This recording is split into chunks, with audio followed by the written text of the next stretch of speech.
সুপ্রিয় শিক্ষার্থী, সম্মানিত অভিভাবক ও শিক্ষক মণ্ডলী, আমাকে যারা দেখছেন এবং শুনছেন সবাইকে আমার আন্তরিক শুভেচ্ছা জানিয়ে শুরু করছি আজকের অনলাইন ক্লাস। প্রিয় শিক্ষার্থীরা, তোমরা কেমন আছো? আশা করি সবাই ভালো আছো, সবাই স্বাস্থ্যবিধি মেনে চলছো। তো আজকে আমি আলোচনা করব নবম দশম শ্রেণীর বাংলা দ্বিতীয় পত্র অন্তর্গত দ্বিরুক্ত শব্দ এই অধ্যায়টি। দ্বিরুক্ত শব্দ আসলে কি?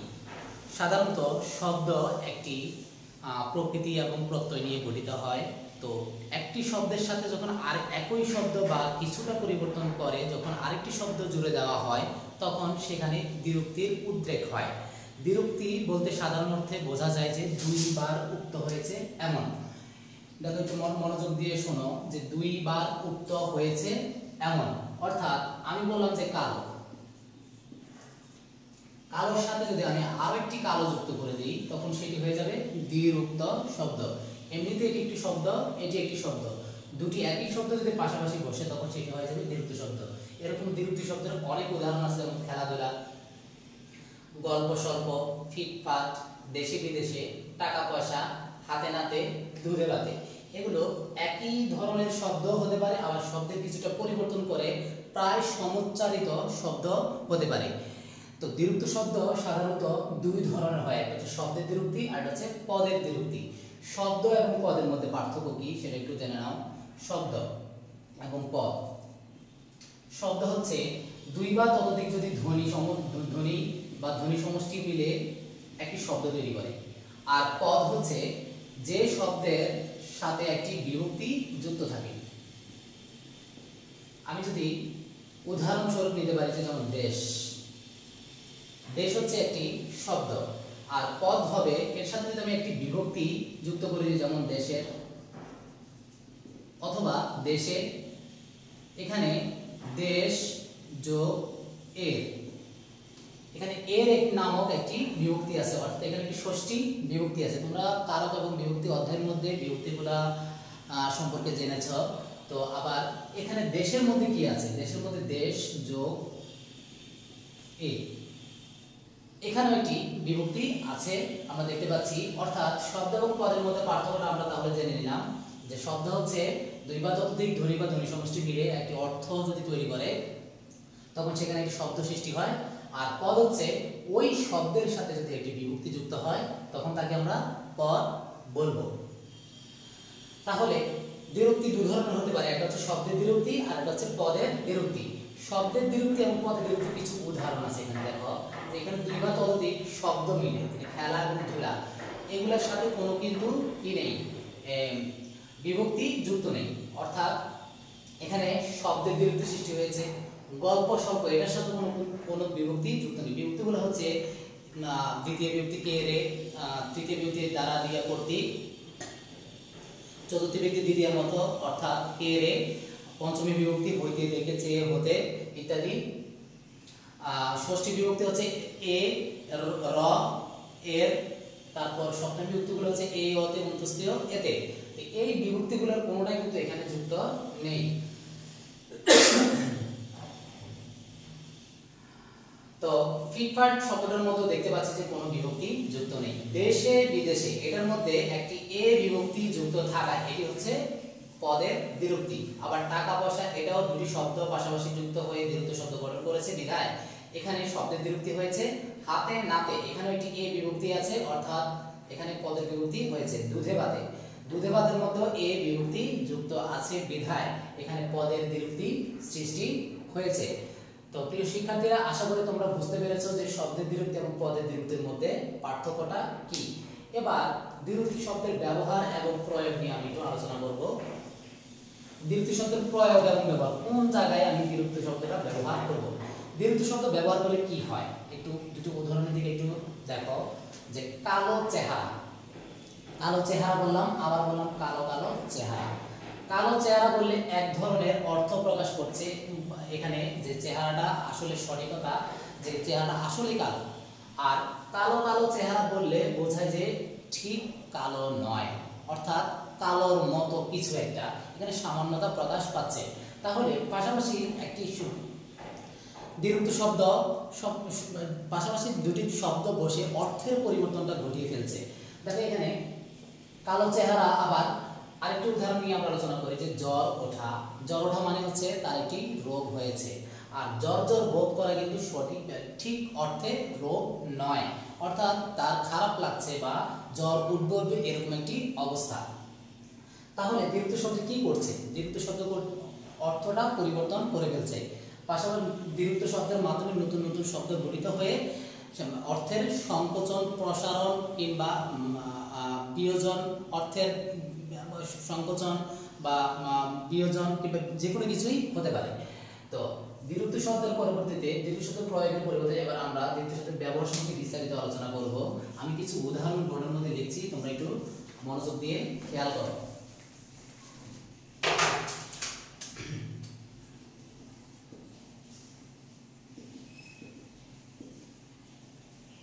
রাশি রাশি ধন,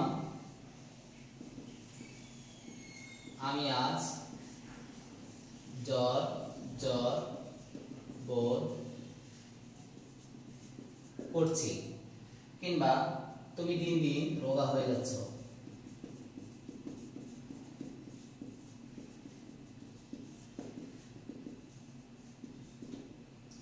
তারপর ধীরে ধীরে যায়,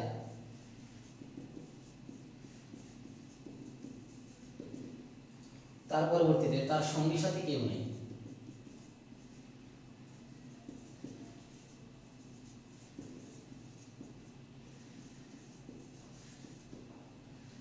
ও দাদা দাদা বলে কাটছে।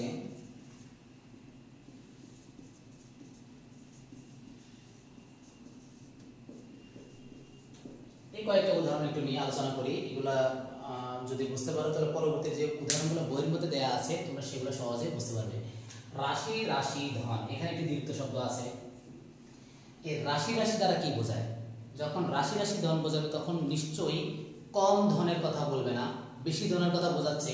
কিংবা ধামা ধামা দান, ধামা হচ্ছে আমি যদি বলি যে এক ধামা দান কিংবা ধামা ধামা দান, তো দুটোর মধ্যে অর্থ কিন্তু দুই ধরনের। ধামা ধামা দান বললে আধিক্য বোঝাবে, আর রাশি রাশি ধন বললে অবশ্যই এখানে আধিক্য বোঝাবে। আধিক্য। আমি আজ জ্বর জ্বর বোধ করছি। আমি পূর্বেকার উদাহরণের মধ্যে এই উদাহরণটা টেনেছিলাম, তোমরা একটু মনোযোগ দিয়ে খেয়াল করো যে আমি আজ জ্বর জ্বর বোধ করছি, অর্থাৎ এখনো আমার জ্বর হয় নাই। তাহলে সামান্যতা প্রকাশ পাচ্ছে এখানে। তুমি দিন দিন রোগা হয়ে যাচ্ছ, রোগা কিন্তু একদিনে হচ্ছে না। এখানে একটি দ্বিরুক্ত শব্দ আছে। এই দ্বিরুক্ত শব্দের প্রয়োগটা কিভাবে হয়েছে? এখানে রোগা সে একদিনে হয় নাই, তাহলে একটা দিনের পর আরেকটা দিন, অর্থাৎ এখানে ক্রমান্বয়তা, ক্রমান্বয়তা বা ধারাবাহিকতা যদি বলি, ধারাবাহিকতা প্রকাশ পাচ্ছে। ধীরে ধীরে যায়, ক্রিয়াপদকে যখন আমি কিভাবে দ্বারা প্রশ্ন করব, বাক্যটা লিখে রাখতে পারো, খুবই গুরুত্বপূর্ণ। এটা অনেক জায়গায় আলোচনা আছে, যে পদ প্রকরণের মধ্যে এটা আলোচনা আছে। ক্রিয়াপদকে যদি আমি কিভাবে দ্বারা প্রশ্ন করি, যদি উত্তর পাই, এখানে ক্রিয়া বিশেষণ পাওয়া যায়, অর্থাৎ যায়। তুমি প্রশ্ন করবা কিভাবে যায়, কিভাবে যায়, উত্তর আসতেছে ধীরে ধীরে, অর্থাৎ এখানে কি হয়েছে? ক্রিয়া বিশেষণ হয়েছে। তার পরবর্তীতে সঙ্গী সাথী কে নেই। সঙ্গী আর সাথী দুটা আলাদা শব্দ, তবে পাশাপাশি বসে একটি দ্বিরুক্ত শব্দ গঠন করেছে। সঙ্গী যা, সাথী কিন্তু তা। দেখতে গঠনে আলাদা হলেও অর্থ কিন্তু একই রকম, অর্থাৎ এখানে অনুরূপ কিছু বোঝাতে ব্যবহার করা হয়েছে, অনুরূপ কিছু বোঝাতে। তারপর ও দাদা দাদা বলে কাঁদছে। একটা শিশু যখন দাদা দাদা বলে কাঁদে তখন ওই দাদার কোলে যাওয়ার একটা আগ্রহ প্রকাশ পায়, অর্থাৎ এখানে আগ্রহ প্রকাশ পেয়েছে। তোমরা তোমাদের বাংলা দ্বিতীয় প্রথম বইটি খোলো, বইয়ের যে দ্বিতীয় সংখ্যা অধ্যায়টি আছে তার পরবর্তী পেজে সেখানে বিশেষণ শব্দ যুগলের বিশেষণ রূপে ব্যবহার নামে একটি ধাপ আছে। সেই ধাপ নিয়ে আমি এখন আলোচনা করব।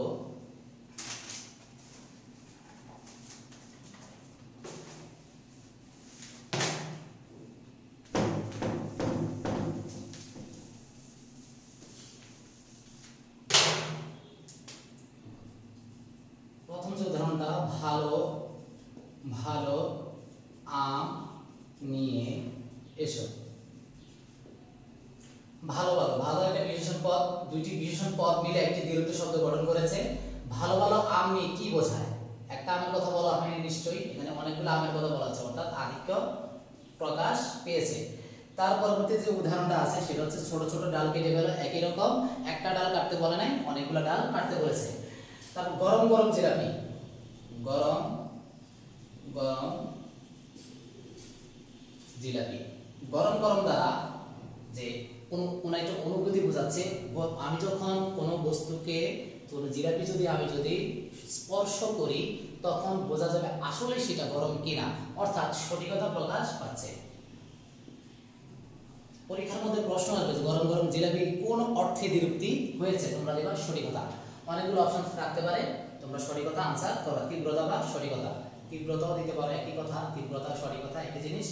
তারপর উরু উরু ভাব, উরু উরু ভাব, অর্থাৎ সে কোনো কিছু সিরিয়াসলি নিচ্ছে না, এটা কি সামান্যতা। এই উরু উরু দ্বারা কি একটি দুটি বিশেষণ পদ, গরম গরম দুটি কি বিশেষণ পদ, বিশেষণ পদের মাধ্যমে একটি দ্বিরুক্তি শব্দ গঠিত হয়েছে। তারপর আমরা শিখব সর্বনাম পদের দ্বিরুক্তির ব্যবহার। এটা হলো বিশেষণ পদের দ্বিরুক্তির ব্যবহার। এবার আমরা শিখব সর্বনাম পদের দ্বিরুক্তির ব্যবহার। কে কে এলো, কে, আমরা জানি কে হচ্ছে একটি প্রশ্নবাচক সর্বনাম। তোমরা পদ প্রকরণ অধ্যায়ের সর্বনাম পদের যে প্রকরণ আছে সেখানে দেখবা যে প্রশ্নবাচক যে সর্বনাম, এই সর্বনাম দ্বারা আমি যখন এই বাক্যটার অবতারণা করব সেখানে কে কে দ্বারা একটি দ্বিরুক্ত শব্দ গঠন করা হয়েছে। এই যে আবার আবার যদি বলি কেউ কেউ এলো, কেউ কেউ হচ্ছে একটি অনির্দিষ্টতা জ্ঞাপক সর্বনাম। কেউ কেউ এলো এলো কিন্তু সর্বনাম পদের মাধ্যমে দ্বিরুক্তি শব্দ গঠিত হয়েছে। তারপর আমরা ক্রিয়াবাচক শব্দগুলো দিয়ে আলোচনা করব। ক্রিয়াবাচক শব্দ, ক্রিয়াবাচকটা একটু বোঝার আছে, এই জিনিসটা একটু মনোযোগ দিয়ে শুনবে। তোমাদের বইয়ের উদাহরণগুলো সামনে রেখে আমার বোর্ডের উদাহরণগুলো সাথে মিলিয়ে নেবে। এদিকে তো রোগীর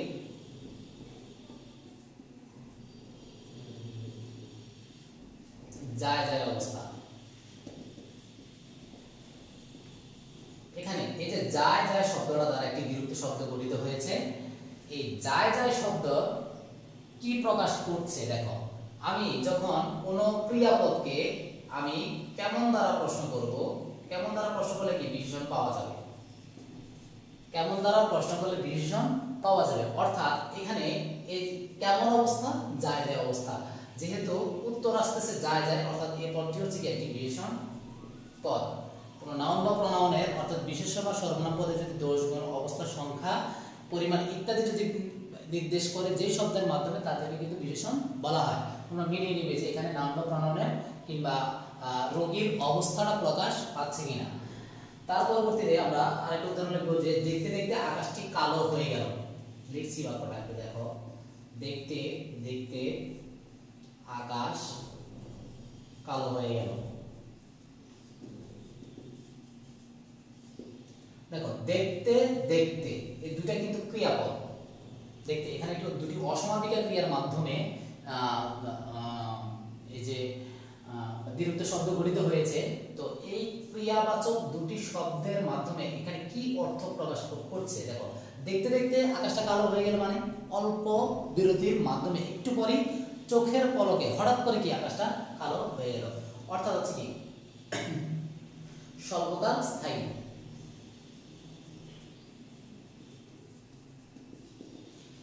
এই অর্থগুলাই তোমাদের আসবে, উদাহরণগুলা তোমরা একটু প্র্যাকটিস করবা। এই প্র্যাকটিস করলে কিন্তু তোমাদের হয়ে যাবে। আমি প্রত্যেকটা উদাহরণ কিন্তু বিশ্লেষণ করে দিচ্ছি। তোমরা তোমাদের পাঠ্য বই এবং সহায়ক বইয়ের মাধ্যমে তোমরা অনুশীলন করবা। অনুশীলন করলে তোমাদের এই অধ্যায়ের কোনো সমস্যা থাকার কথা নয়। তারপর দেখে দেখে যেও, আগের মতোই দেখে দেখে যেও। যাবো আমি, কিভাবে যাব? তাহলে কিভাবে দ্বারা প্রশ্ন করলে দেখে দেখে উত্তর আসতেছে, অর্থাৎ এটা কি, এটা ক্রিয়া বিশেষণ। তার পরবর্তীতে আছে যে ডেকে ডেকে হয়রান হয়ে গেছি। ডেকে ডেকে হয়রান হয়ে গেছি। ডেকে ডেকে হয়রান গিয়েছি, আমি কিন্তু একবার ডাক দেই, আমি অনেকবার ডাক দিয়েছি। অর্থাৎ একই নামে আমি যখন অনেকবার ডাকবো, একই সংখ্যা যখন অনেকবার আসে, তোমরা গণিতের মধ্যে বলেছো একে পৌনঃপুনিক বলে। তো এখানে একই জিনিসের অবতারণা যদি বারবার হয় তখন সেটা কি পৌনঃপুনিকতা অর্থে ব্যবহার করা হবে।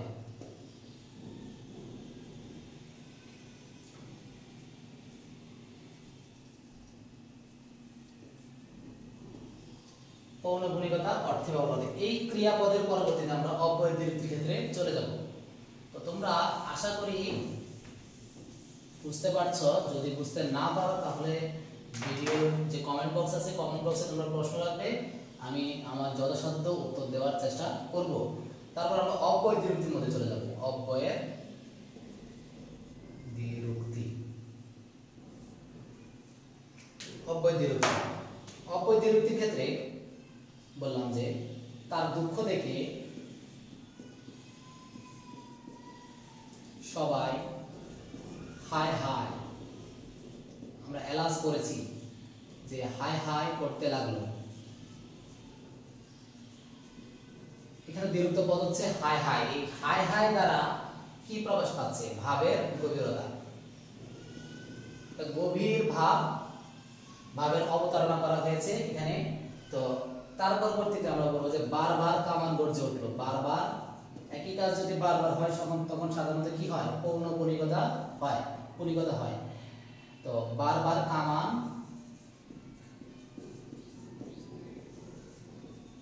গর্জে উঠলো। এই বারবার এটা দ্বারা কি পৌনঃপুনিকতা প্রকাশ পেয়েছে। তার পরবর্তীতে আমরা যাবো যে ভয়ে গা ছমছম করছে। ভয়ে গা ছম ছম করছে। এই ছমছমের মাধ্যমে একটি দ্বিরুক্ত শব্দ গঠন হয়েছে। ছমছম দ্বারা কি বোঝায়? ছমছম হচ্ছে এটা আসলে কোনো কিছু আমি এটা স্পর্শ করার জিনিস নয়, এটা ইন্দ্রিয়গ্রাহ্য নয়, এটা হচ্ছে অনুভূতি। তাহলে অনুভূতি প্রকাশে এটা ব্যবহার করা হয়েছে। অনুভূতি, একটা অনুভূতি বা ভাব। তারপরে বলছে যে পিল সুজে বাতি জ্বলে মিটি মিটি, খুবই গুরুত্বপূর্ণ, অনেকবার পরীক্ষার মধ্যে এসেছে। পিল সুজে বাতি জ্বলে মিটি মিটি। আমি তাড়াতাড়ি লিখছি, তোমরা বইয়ের সাথে মিলিয়ে পড়বা। আমি সিরিয়ালে বলতেছি, তো কারো যদি বুঝতে অসুবিধা হয় তো তোমাদের বই তো আছেই। আচ্ছা, পিল সুজে বাতি জ্বলে মিটি মিটি, এই মিটি মিটি দ্বারা একটি দ্বিরুক্ত শব্দ গঠন করা হয়েছে। তা আমি এই বাতির যে অবস্থাটা, বাতির অবস্থাটা হচ্ছে কি মিটি মিটি জ্বলতেছে। অর্থাৎ তাহলে আমি কেমন দ্বারা প্রশ্ন করলে কিন্তু মিটি মিটি পাচ্ছি, অর্থাৎ এখানে কি বিশেষণ গঠন করা হয়েছে। মিটি মিটি দ্বারা বাতির অবস্থাটা প্রকাশ পাচ্ছে, অর্থাৎ কি যদি নাউন বা প্রনাউনের যদি অবস্থা প্রকাশ পায় সেই পদকে বলা হয় বিশেষণ পদ। এখানে বিশেষণ পদ হিসেবে ব্যবহার করা হচ্ছে। তারপর ঝিরঝির করে বাতাস বইছে।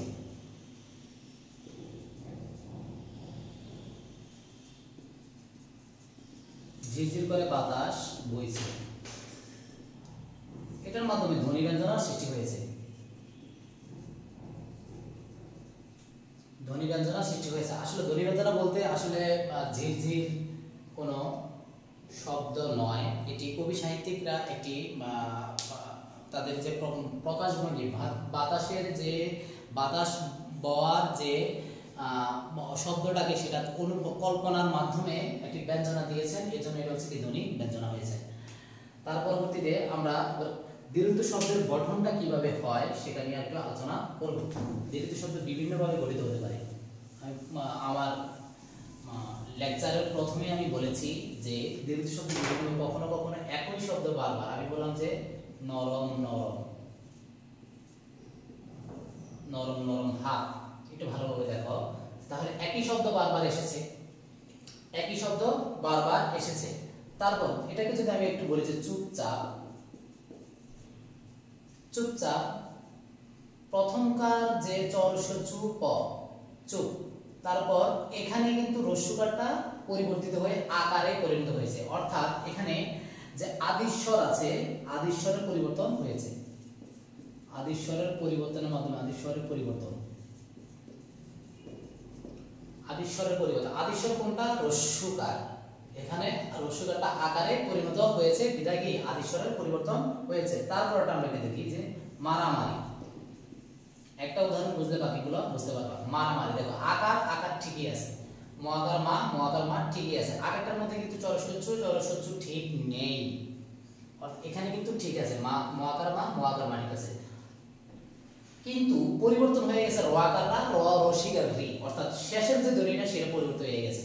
এর জন্য এটা হবে কি যে অন্ত স্বরের পরিবর্তন, অন্ত স্বরের পরিবর্তন। তার পরবর্তীতে আরেকটা উদাহরণ নেই যে ছটফট, যন্ত্রণায় সে ছটফট করছে। এই ছটফটের ক্ষেত্রে দেখো পরের যে ধ্বনিটা সেটা কিন্তু ঠিকই আছে, তাহলে আদি যে ব্যঞ্জন ধ্বনি সেটা পরিবর্তন হয়ে গেছে, আদি ব্যঞ্জন পরিবর্তন, আদি ব্যঞ্জন পরিবর্তন। আরেকটা উদাহরণ নেই যে ডাল ভাত, ডাল ভাত উদাহরণটা নিলাম, ডাল আর ভাত কি একই জিনিস? নিশ্চয়ই একই জিনিস নয়, অর্থাৎ কি ভিন্নাত্মক রূপে ব্যবহার করা হয়েছে। তার পরবর্তীতে দেখো যে ছোট বড়, ছোট বড়, ছোট আর বড় এটা হচ্ছে উল্টো, একটা আরেকটা বিপরীতার্থক, অর্থাৎ বিপরীতার্থক শব্দযোগে।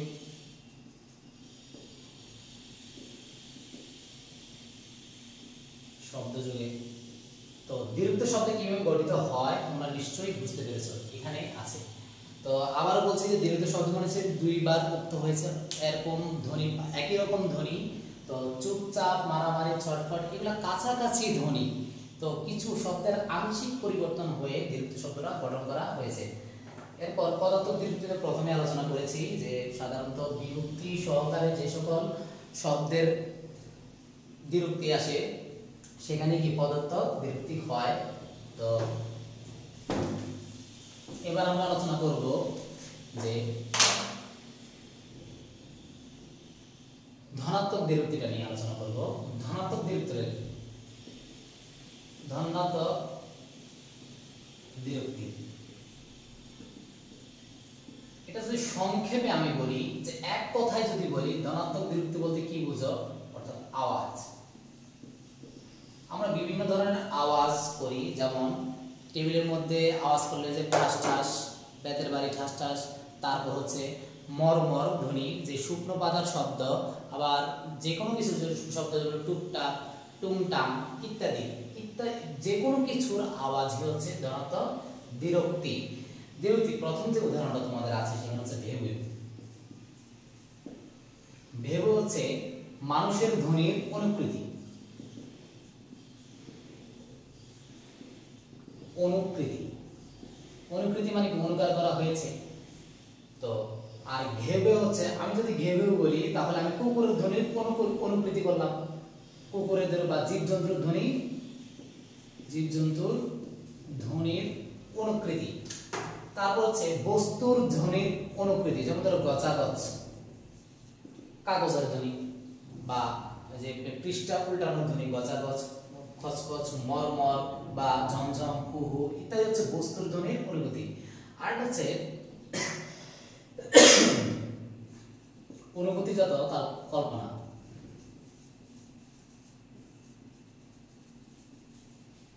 অনুভূতিজাত কল্পনা জিনিসটা কি? এগুলো ঠিক শব্দ নয়, আমি বলেছি ধনাত্মক দ্বিরুক্তি মানে হচ্ছে কি আওয়াজ, এগুলো ঠিক আওয়াজ নয়। বিভিন্ন লেখকগণ, বিভিন্ন কবি, সাহিত্যিকগণ তারা তাদের লেখনীতে ব্যঞ্জন আনার জন্য, তাদের লেখনীর যে অভিব্যক্তি প্রকাশ করার জন্য তারা এই শব্দগুলোর অবতারণা করেছেন। যেমন ধরো ঝিকিমিকি, ঝিকিমিকি কিন্তু কোনো আওয়াজ নয়, এটা শোনা যায় না। তো এটা হচ্ছে আমি কল্পনা করে নিলাম যে লাইটের যে ঝিকিমিকি, তারা যদি ঝিকিমিকি করে চলে যদি আওয়াজ হতো মনে হয় এরকমই হইতো, অর্থাৎ এটা হচ্ছে অনুভূতিজাত কল্পনা করে নিলাম। তারপর আছে যেমন ধরো পিট পিট করে চায় বা মিন মিন করে চায়, বিড়াল যে মিন মিন করে দেখে আমাকে, মিন মিনের কিন্তু কোনো আওয়াজ হয় না, বিড়াল যখন এক দৃষ্টিতে চেয়ে থাকে তখন কোনো আওয়াজ হয় না, এটা অনুভূতিজাত কল্পনা। আশা করি বুঝতে পেরেছ। ধনাত্মক দ্বিরুক্তি গঠন নিয়ে অনেকবার আলোচনা করেছি পূর্ববর্তী অধ্যায়ে, পূর্ববর্তী লেকচারে তোমরা একটু দেখো যে আমরা আমাদের আলোচনার শেষ পর্যায়ে চলে এসেছি। আমাদের একটা মাত্র জিনিস বাকি রয়েছে, সেটা হচ্ছে বিভিন্ন পদরূপে ধনাত্মক দ্বিরুক্ত শব্দের ব্যবহার। এবার আমরা তো এতক্ষণ অর্থ নিয়ে কাজ করেছি, এবার একই বিভিন্ন দ্বিরুক্ত শব্দগুলো পাশাপাশি বসে তারা বিভিন্ন পদরূপে পরিগ্রহ করে। কিভাবে দেখো, একটা বাক্য নিলাম যে বৃষ্টির ঝমঝমানি, বৃষ্টির ঝমঝমানি, এখান থেকেও প্রচুর প্রশ্ন আসে, তোমরা একটু এটা মনোযোগ দেখো। বৃষ্টির ঝমঝমানি, বৃষ্টির ঝমঝমানি। তো এখানে সাধারণত এটা হচ্ছে কি বিশেষ্য পদ রূপে পরিগ্রহ করছে। বৃষ্টির ঝমঝমানি আমাদের অস্থির করে তোলে। তারপর নাবিল নবেবদ ছল ছল বেদনায়, কেমন বেদনায়, কেমন বেদনায়। উত্তর আসে ছল ছল, অর্থাৎ এটা হচ্ছে কি বিশেষণ। লেখা যদি না বোঝা যায় তোমরা বইটা ফলো করতে পারো। আমি বললাম যে কেমন বেদনায়, ছল ছল বেদনায়, অর্থাৎ কি এটা একটি বিশেষণ পদ। তারপর বলতেছে কলকলিয়ে উঠলো, কিভাবে উঠছে, কলকলিয়ে। তাহলে এখানে কলকলিয়ে দ্বারা কি কাজ বুঝিয়েছে, অর্থাৎ এটা কি ক্রিয়াপদ। তারপর যে চিক চিক করে বাড়ি, করে ক্রিয়াপদকে যদি কোয়ালিফাই কিংবা মডিফাই করে তখন আমরা জানি যে এটা অ্যাডভার্ব হয়। অ্যাডভার্ব বাংলা হচ্ছে ক্রিয়া বিশেষণ। চিকচিক করে, কি কি কিরকম করে, করে কি বিশেষিত করছে কি চিকচিক শব্দটা দ্বারা, অর্থাৎ এখানে হচ্ছে কি ক্রিয়া বিশেষণ। আশা করি তোমরা দ্বিরুক্ত শব্দ বুঝতে পেরেছো। আমরা আজকের যে আলোচ্য বিষয়ের মধ্যে আমরা মনে হয় দ্বিরুক্ত শব্দ কাকে বলে কিছুটা হলে বুঝতে পেরেছি। শব্দের দ্বিরুক্তি এবং পদের দ্বিরুক্তি সম্পর্কে বিস্তারিত আলোচনা করার চেষ্টা করেছি। দ্বিরুক্তির প্রয়োগ, বিভিন্ন অর্থে যে দ্বিরুক্তির প্রয়োগটা সেটা নিয়ে কিছুটা আলোচনা করার চেষ্টা করেছি। যুগ্ম রীতিতে কিভাবে দ্বিরুক্ত শব্দ গঠন করে, পাশাপাশি বসে কখনো শব্দের আদ্যস্বর পরিবর্তন করে কিংবা শব্দের অন্তঃস্বর পরিবর্তন করে কিংবা পাশা এক শব্দের কিছুটা পরিবর্তন করে, ব্যঞ্জনধ্বনি পরিবর্তন করে, ভিন্নাত্মক শব্দের মাধ্যমে অথবা বিপরীতাত্মক শব্দের মাধ্যমে পাশাপাশি বসিয়ে আমরা দ্বিরুক্ত শব্দ গঠন করার রীতিটা শিখেছি। এটাকে বলে যুগ্ম রীতিতে দ্বিরুক্ত শব্দ গঠন। তার পরবর্তীতে আছে ধনাত্মক দ্বিরুক্তি। ধনাত্মক দ্বিরুক্তি আলোচনা করলাম যে আওয়াজ, যে কোনো কিছুর আওয়াজে তোমরা ধনাত্মক দ্বিরুক্তি দিয়ে দিবে। পরীক্ষার মধ্যে প্রশ্ন আসবে নিচের কোনটি ধনাত্মক দ্বিরুক্তি। তো এগুলা আসলে আশা করি তোমরা আনসার করতে পারবে। ধনাত্মক দ্বিরুক্তি গঠন নিয়ে আলোচনা করেছি, ধনাত্মক দ্বিরুক্তি কিভাবে গঠিত হয়, এবং শেষে একই যে দ্বিরুক্ত শব্দগুলো বিভিন্ন পদ রূপে কিভাবে পরিগ্রহ করে সেগুলো নিয়ে আলোচনা করেছি। তো আমার এই লেকচারে যদি তোমরা কোনো কিছু, আমার এই ক্লাসে অনলাইন ক্লাসে যদি কোনো কিছু বুঝতে না পারো, তোমরা ভিডিওর কমেন্ট বক্সে অবশ্যই প্রশ্ন করতে পারো অথবা পার্সোনালি আমার সাথে যোগাযোগ করতে পারো। আমার নাম্বার তোমাদের ডায়েরির মধ্যে দেওয়া আছে। তোমরা যদি কোনো বিষয় যদি বুঝতে না পারো তাহলে আমাকে জানাইলে আমি আমার যথাসাধ্য চেষ্টা করবো উত্তর দেওয়ার জন্য। তো আজকের ক্লাস এই পর্যন্তই। সকল গার্জিয়ান এবং ছাত্রছাত্রীদেরকে আমার আন্তরিক শুভেচ্ছা জানাচ্ছি। আশা করি আপনারা সবাই স্বাস্থ্যবিধি মেনে চলবেন এবং করোনা থেকে আল্লাহ আপনাদেরকে হেফাজত করুক, আপনাদের মঙ্গল হোক, এই শুভকামনা শেষ করছি। আমি মোহাম্মদ মোজাম্মেল হক, সহকারী শিক্ষক, কুমিল্লা মডার্ন হাই স্কুল। আসসালামু আলাইকুম।